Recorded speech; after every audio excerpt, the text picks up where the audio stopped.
"You're not supposed to be alive." The voice echoed across the throne chamber, smooth, harmonic, and unmistakably alien, yet edged with something dangerously close to disbelief. It came from one of the high courtiers, a tall, slender figure with pale, luminous skin that shimmered faintly beneath the vaulted ceiling lights. His elongated pupils narrowed as he stared at the human standing at the far end of the hall, as if trying to decide whether he was witnessing a miracle or a mistake. The human didn't answer. He couldn't, not immediately. Every step he took left a dark imprint behind him, thick, uneven drops staining the polished crystalline floor of the throne room. The air itself seemed to recoil from the scent of iron. The chamber, vast enough to hold an entire fleet briefing, had fallen into an unnatural silence. Even the ambient hum of the Empire's energy conduits seemed quieter, as though the ship palace itself was holding its breath. He dragged one foot forward, then the other, closer to the throne. "Identify yourself," another voice demanded, sharper this time. This one belonged to a commander, her uniform embedded with softly pulsing biotech sigils. Her eyes, too large, too reflective, tracked every movement of the human as if anticipating sudden violence. "Security breach protocols are active. You are." "I know who he is," someone interrupted. A ripple moved through the court. Dozens of alien figures, each bearing subtle variations of the same elegant physiology, long-limbed, luminous, unnervingly poised, shifted their attention toward the throne. At its summit, seated in quiet stillness, was the Queen. She had not moved since he entered, not when the doors opened without authorization, not when the guards failed to stop him, not even now as he approached with blood staining her floor. Her eyes, a deep, reflective silver, remained fixed on him. "Human envoy," she said, her voice low, steady, and carrying effortlessly through the chamber. "Assigned to the Outer Veil operation." A murmur spread like static. "That mission was declared lost," one of the nobles whispered. "Impossible survival rate," another added, almost mechanically, as if reciting data was the only way to cope. The human gave a faint, humorless breath that might have been a laugh. "Yeah," he managed, his voice rough, uneven, like it had been scraped raw. "That was kind of the point." A few of the courtiers visibly recoiled, not from his words, but from the sound of his voice. Humans always sounded strange to them, too irregular, too fragile, like something that shouldn't survive long in the vacuum between stars. And yet, here he was. He took another step, his vision blurred at the edges. The towering columns of the throne room, each one embedded with shifting constellations of light, seemed to tilt slightly, as though the entire empire was beginning to lean. "State your report," the commander insisted, though her tone had softened just enough to betray uncertainty. The human looked at her, then past her, straight at the Queen. "Got it," he said simply. Silence, not confusion, something heavier, expectation. He reached into his jacket, fingers trembling just enough to be noticeable. Instantly, several guards shifted position, their weapons, sleek, almost organic extensions of their arms, glowing faintly with restrained energy. "Do not," one began. "I swear," the human muttered, wincing as he pulled something free.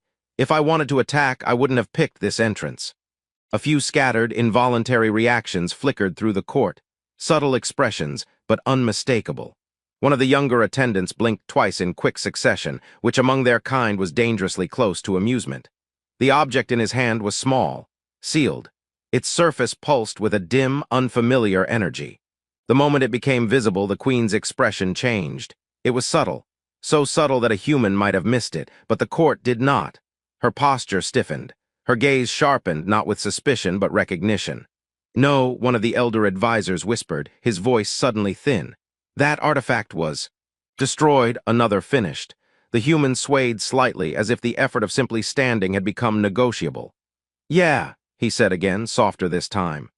"That's what they told me too." He took one more step, and then another, each one slower than the last. "You crossed the veil," the commander said, her voice no longer sharp but strained. "No vessel has returned from that region. The gravitational distortions alone would."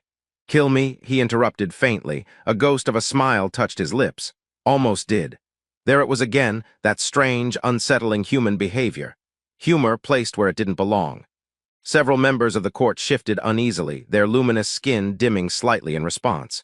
He was too calm, too unafraid, or maybe just too tired to care. "Why?" one of the nobles demanded, unable to contain himself. "Why would your species accept such a mission?" The probability of success was functionally zero. The human paused, not because he was considering the answer, because his body needed the time. He looked back at them, not with arrogance, not with defiance, but with something far more confusing, something simple. "Because someone asked," he said. The words landed awkwardly in the chamber, as if the translation systems themselves struggled to assign weight to them. Several courtiers exchanged glances. That wasn't strategy. That wasn't logic. That was anything they understood. His legs buckled slightly. He caught himself. Barely. And then, as if guided by something deeper than strength, he continued forward. Toward the throne, toward her. The queen had not moved, not yet, but her eyes had not left him for even a fraction of a second. "You should have died out there," the first courtier said again, more quietly this time. Not an accusation now, but a statement of broken expectation. The human gave a slow, uneven nod. "Yeah," he said, "I noticed." A few of the guards lowered their weapons, just a fraction, not because they trusted him, but because something about this moment felt wrong to interrupt. He reached the base of the throne. The steps rose above him, smooth and impossibly clean, untouched by the chaos of the outer systems. He looked up. For a brief moment their eyes met fully. Human and queen, fragile and eternal. And in that instant something unspoken passed between them, something that made the air feel heavier, like gravity itself had shifted. He tried to speak again. Whatever he meant to say never came out. His hand loosened, the object slipped slightly in his grip, and then his body finally gave in. He collapsed forward onto the cold, luminous floor, the impact softer than it should have been, as if even gravity hesitated at the last second. The chamber erupted not in noise but in motion. Guards surged, voices rose, protocols ignited, but above it all, the queen stood. "No one touches him." The command cut through the rising chaos with such absolute force that every movement in the chamber halted mid-motion. Guards froze where they stood, their weapons dimming instinctively as if the energy itself obeyed her voice. Even the high courtiers, beings who had debated the collapse of entire star systems without flinching, fell into immediate silence. The queen was already descending. She did not rush, but there was nothing slow about her movement either. Each step carried a quiet urgency that made the air feel tight, compressed. The long, luminous fabric of her ceremonial attire trailed behind her like a fading comet tail, catching fragments of light from the chamber walls. Behind her, something small and metallic struck the steps, a clear, ringing sound. Her crown, it tumbled once, twice, and came to rest against the edge of a lower tier, forgotten. That alone was enough to send a shockwave through the court. "She abandoned," one of the nobles started, then stopped himself, his expression tightening as if he'd nearly committed something unforgivable just by saying it out loud. "That is not protocol," another whispered, though the word protocol sounded weak, irrelevant. The commander was the first to recover. "Your Majesty," she said carefully, stepping forward just enough to be heard without crossing the invisible boundary of authority. "He is an unknown variable. We cannot verify contamination, internal sabotage, or—" "I said," the queen interrupted, not raising her voice but somehow making it heavier, "no one touches him." The commander stopped, not out of obedience alone, but because for the first time she saw something in the queen's expression she had never seen before. Fear, not for herself, for him. That realization rippled outward, subtle but devastating. The queen reached the human and knelt beside him. Up close, the illusion of stability shattered completely. He was worse than they thought. The wounds weren't clean. They weren't even consistent with known weapon signatures. Portions of his suit looked partially fused, as if exposed to energies that didn't obey standard physics. Beneath torn fabric, his skin bore faint, shifting discolorations, residual effects of passing through regions no biological organism was meant to survive. And yet he was still breathing, irregular, weak, but present. "Your species is inefficient at dying," one of the younger attendants murmured before he could stop himself. Several heads turned sharply toward him. He straightened immediately. I meant resilient. No one corrected him, because they were all thinking the same thing. The queen's hands hovered over the human's chest for a fraction of a second before settling there, careful but unhesitating. A faint glow emanated from her palms, not aggressive like a weapon, but precise, controlled, ancient. The bioluminescent patterns along her skin intensified, reacting to the contact. The moment her energy field touched him, it faltered just for an instant, her breath caught, a reaction so small yet so out of place that the nearest courtiers leaned forward instinctively. "What is it?" the commander asked, unable to keep the edge out of her voice now. The queen didn't answer immediately. Her gaze moved, not across his wounds, but deeper, as if she were reading something beneath the surface. "Impossible," one of the elder advisors whispered, watching the subtle fluctuations in her energy output. "His biological structure, it's interfering." "Interfering," the commander repeated. "That is royal biosynchronization," the advisor said, his voice tightening. "Nothing interferes with it." The human made a faint sound. Not words, more like a reflex, half a breath, half a protest. "Don't break it." The queen's focus snapped to his face. "You are in no position to give instructions," she said quietly, but there was something almost familiar in the tone. His lips moved again, barely. "Cost me a lot." A faint, almost disbelieving exhale passed through one of the courtiers. "Is he concerned about the artifact?" he asked. Another shook his head slightly. "No, he is concerned about something else." The queen's hand shifted, one finger brushing lightly against the object still clutched weakly in the human's grip. Up close, its energy signature was clearer, layered, complex, and unmistakably ancient. Recognition flickered across several faces now. "That cannot be real," the commander said, stepping closer despite herself. "That relic was lost during the—" "I know when I lost something," the queen said. "It wasn't sharp, it was worse. It was quiet, the kind of quiet that carried history." The commander stopped again. Carefully, the queen pried the object from the human's hand. His fingers resisted instinct, not intention, but eventually released it. The moment it left his grasp, his body seemed to sag further, as if he had been holding on to more than just an object. The queen held it for a brief second, then passed it, without looking, to one of the nearest attendants. "Secure it," she said. No ceremony, no announcement, just an order.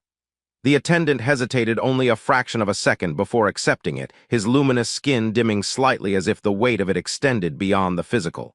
"What did he go through to retrieve this?" someone whispered. No one answered, because no one had a frame of reference for the answer. The queen returned her full attention to the human. His breathing was worse now, shallower, fading. "Med units," the commander said more urgently now. "We need to." "No," that word again, absolute, final, the commander blinked. "Your Majesty, if we delay." "If you touch him with standard systems," the queen said, her voice steady but threaded with something sharper now, "you will kill him." That landed, hard, a flicker of confusion passed through the court. "Our medical technology surpasses," one of the advisors began. "It does not surpass what he has already survived," the queen said, silence, heavy, uncomfortable, real. She shifted, sliding one arm beneath the human's shoulders. The motion was deliberate, intentional. The entire chamber seemed to lean forward with her. "Your Majesty," the commander said again, softer now, uncertain. "What are you?" The queen didn't respond. She simply lifted him, and the moment she did, a visible reaction rippled through her form.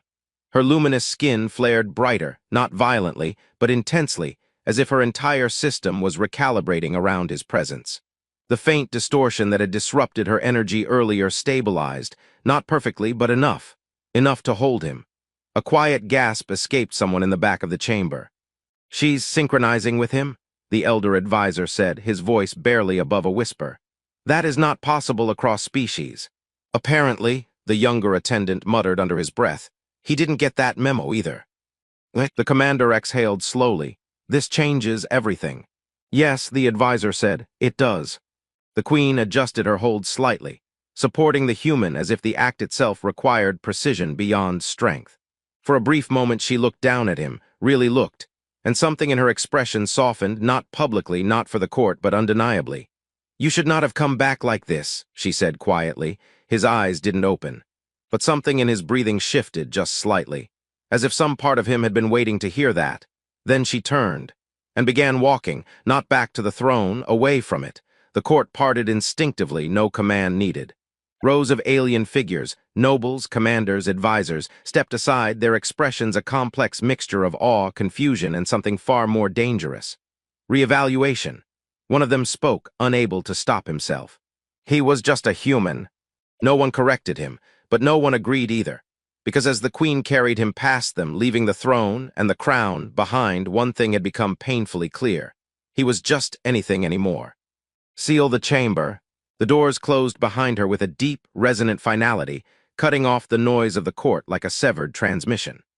Inside, The private medical sanctum of the Queen's wing came alive in soft gradients of light, walls shifting into translucent layers as dormant systems awakened. Instruments unfolded from the architecture itself, delicate, precise, ancient in design, yet impossibly advanced. The Queen did not slow. "Disable automated intervention," she said, a brief pause. "Confirmed," the chamber replied in a neutral tone. She crossed the room and lowered the human onto a levitating platform that adjusted instantly to his form, cradling him without pressure. For a moment, just a moment, her hands lingered at his shoulders as if confirming he was still there, still alive. Barely. His breathing stuttered, irregular intervals, fading. The Queen stepped back half a pace, her gaze scanning him not as a ruler assessing a subject, but as something far more focused. Around her, the chamber's systems attempted to calibrate, projecting faint overlays of biological analysis, most of them failing to resolve. "Incompatible structure," one display flickered. "Unknown energy interference," another followed. "Stability threshold critical." She exhaled slowly. "Of course you are," she murmured. The door behind her hissed softly. The commander entered, slower this time, careful. Two advisors followed, their luminous skin dimmed in deference to the space and the moment. "We have secured the artifact," the commander said quietly. "Preliminary scans confirm its authenticity. It is intact." The Queen didn't look away from the human. "I know." A pause, the advisor stepped closer, studying the unstable readings. "Your Majesty, with respect, his condition exceeds even our highest intervention protocols. If we do not attempt—" "You already attempted," the Queen said, her voice calm but edged with something unmistakable. "Your systems tried to read him the moment he entered this chamber." The advisor hesitated. "That was passive observation." "And it failed." Silence, the commander crossed her arms slowly, eyes narrowing at the human. "Then tell us what he is." The Queen finally turned, not fully, just enough. "He is," she said, "someone who walked into a region of space that erases fleets and came back carrying something I lost centuries ago." "That is not an answer," the commander replied. "No," the Queen agreed. "It is the only answer that matters." She turned back to the platform. The human's fingers twitched weakly, a small movement, but enough. "Hey," he rasped, barely audible. The commander blinked. "He is regaining consciousness." "Not for long," the advisor muttered, watching the fluctuating readings spike and drop erratically. The Queen stepped closer again. "I am here," she said, quieter now. His eyes opened, just a fraction, unfocused at first. Then slowly, painfully, they found her. "Hi," he whispered. The word was absurdly simple, inappropriate, entirely human. The commander stared. "Did he just—" "Yes," the younger advisor said under his breath. "He did." The human tried to smile. It didn't quite work. "You look taller," he added weakly. The commander made a small, involuntary sound that might have been a laugh. She covered it quickly. The Queen did not smile, but something in her expression shifted just enough. "You should not be speaking," she said. "Yeah," he breathed. "Been hearing that a lot today." His gaze drifted slightly. "Did I break anything important?" The advisor looked at the energy fluctuations again, then at the Queen, then back at the human. "Define important." "Good," the human murmured faintly. "Then we're on schedule." His breathing hitched sharply. The platform dimmed its lights, reacting. "His system is collapsing," the advisor said, more urgently now. "Whatever is sustaining him is degrading rapidly." The Queen's hands moved again, hovering over him, her luminous patterns intensifying. "You said standard intervention would kill him," the commander said. "So what will not?" The Queen didn't answer immediately, because there was only one option. And it had never been used like this before. Her voice, when it came, was quieter than any command she had given. "Leave." The commander stiffened. "Your Majesty." "Leave," the Queen repeated. The room held its breath. Then slowly, reluctantly, the commander inclined her head. The advisors followed, their expressions a mixture of concern and something deeper, anticipation. The door sealed behind them. Silence returned, just the two of them. The Queen stepped closer to the platform. "You should not have come back," she said again, softer now. The human's eyes flickered. "Someone had to," he whispered, a faint pause. "You asked." Her gaze sharpened slightly. "I did not ask you," she said. He let out the smallest breath of a laugh. "Not with words." That landed, deeper than anything spoken aloud in the throne room. The Queen's hands lowered. This time they did not hover, they touched, fully. Light surged, not outward, but inward, drawn into a precise, controlled convergence around him. The patterns along her skin flared, weaving into a complex lattice that extended over his body, wrapping around the unstable energy that had been tearing him apart. For a moment, nothing happened, then the interference responded, violently. The chamber lights flickered as the resonance between them spiked, unpredictable, dangerous. The Queen's posture tensed, her control tested as the foreign energy pushed back. "This is not your system," she said under her breath. It didn't matter. She adjusted, adapted, forced the synchronization. The human gasped, not in pain, but in something else.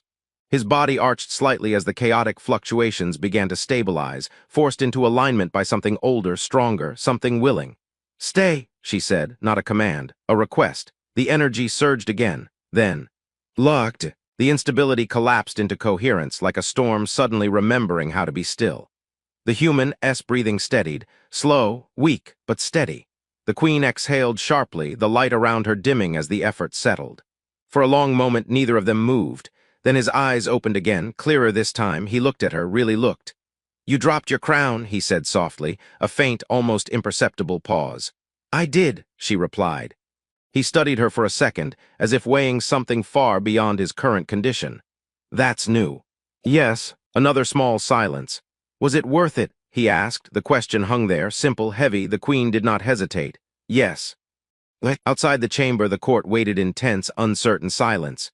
When the doors finally opened, every eye turned. The Queen stepped out first. Her posture was different, not weaker, not softer, but changed. Behind her, the human was being carried, this time by the chamber itself, suspended in a stabilized field, alive, very much alive. A ripple moved through the court, shock, relief, something else. The commander stepped forward. "Your Majesty, what is he now?" The Queen looked across them all, nobles, soldiers, advisors, an empire balanced on expectation. Then she answered, "He is someone we do not lose. No title, no rank, something more dangerous. Something permanent." The court absorbed that in silence. Because for the first time in their long, controlled history, the Empire understood something profoundly unfamiliar. A single human had walked into their throne room bleeding, and walked out as something the Queen herself had chosen to protect above her crown.